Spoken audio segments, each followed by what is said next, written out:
in a sense, a switch flips. That's right. We're flipping the switch. Flipping the switch. That's what's happening. That's right. I'm going to engage in a new thing. One of the things we always talk about is if you don't like the meal that you got, called your life, change the recipe. Right. You change the recipe. Put some new ingredients in. Mix it up. Cook it at different lengths. You know. But you are right now in your marriage as a sum total of the decisions you've made to this point. You're not a victim. No. You know, you've caused this to be where it is. You are with your kids, where you are right now. And kids are a variable. You can't tell. Marriages are a variable. But you could. There's a lot of cause effect there. There's a lot of sowing and reaping. And you are in your career. You are in your money. You are in your physical condition. As a sum total of the choices you've made to this point. And I don't always like that, because I would just as soon be, you know, I wish it was easy to be 25 pounds lighter. I really do wish it was easy. But I'm overweight by choice, right? That's it. That's it. I did get up and run this morning, but you know, I mean, it was, you know, I chose to feed my face. Yes. Nobody made me do it. It's not McDonald's fault because they have a high-calorie menu. That's right. And trans fats. Right. And all this bunch of crap that's floating around out there. That's all about victim thinking, weaving through the current market trends, isn't it? Well, yes, it is. And, you know, we talked off camera about my daughter, Kristen, who works with me now, goes out and speaks on this material. And there's a story in QBQ that she tells, and it has a punchline, and the punchline is this: it's my mess. And I love watching her teach that. She's only 27 years old, but she's out there teaching it to young adults and saying, if your relationships are not what you'd like them to be, if your department is not as productive as you'd like it to be, if your finances are not what they should be, she always closes with, it's my mess. And of course, she's building off the story we tell in QBQ. And that's what we're talking about is, you know, whether I'm employed at a corporation or I work in a church or I'm self-employed, coming back to personal accountability in these times, in our economy, in our world right now, I think it's just a stellar thing to do. It just sets people apart when they say, I won't play victim, and I won't point fingers, I'll take responsibility. It's just really good stuff. I teach a small business course called Entre Leadership, and I always tell those guys, if you ever catch yourself saying, oh, I've got horrible employees, you know, whose fault is that? Who hired them? You hired them. You hired them. Worse than that, you kept them. You kept them too. And so, I mean, my gosh, you know, clean house. Well, here's what's amazing. When you look at like a retail chain, different branches, you can have a lousy manager in a great location have bad results, and you can have a great manager in a lousy location and have great results. And it all comes down to the ownership that person takes for the shop that they're running. I mean, this is nothing new. For 2,000 years, you know, personal accountability has just been a great idea. We just happen to put it in a couple of books. And it's fun to teach.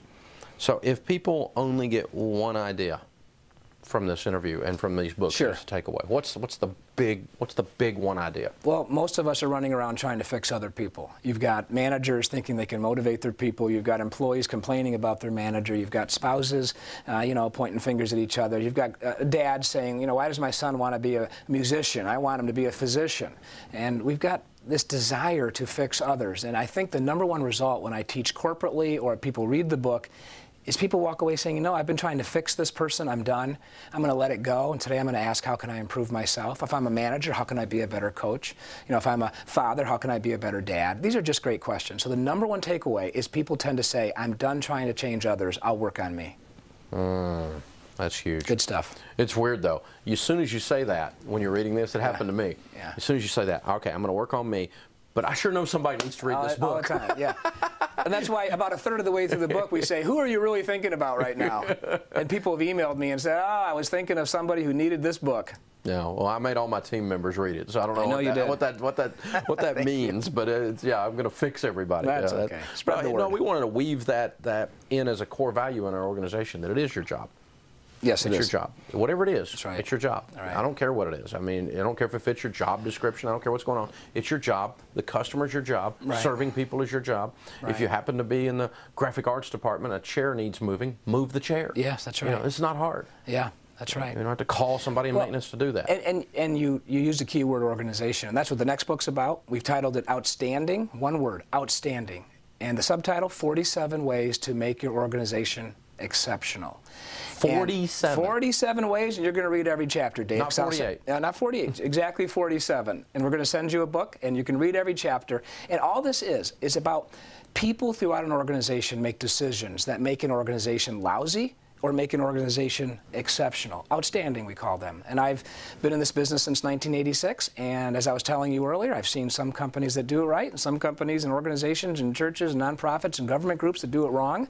And so what we're hoping is that the new book, Outstanding, will do for organizations what QBQ and Flipping the Switch have done for individuals, helping the organization now be stellar. And these books, I believe, help individuals be stellar. They have been.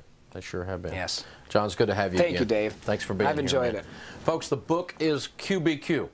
And you've got to read this. It's an absolute must-read. Obviously, it's a very quick read, okay? And you can purchase it at a discount right now at our website at daveramsey.com.